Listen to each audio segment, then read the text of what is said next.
My all-time favorite tech fact is when Samsung came out saying that, oh, we're building semiconductors because in 2019 we had a shortage of semiconductors. Samsung said, we're gonna make sure there's never a shortage again.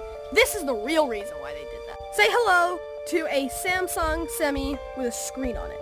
It's very simple. There's a camera facing this way and this way on the front of the Semi. And it's basically displaying that to the rear display so that you can see if there's a car coming or not. Because 50% of head-ons are because people tried to pass semis and they got absolutely demolished. So this will save millions of lives.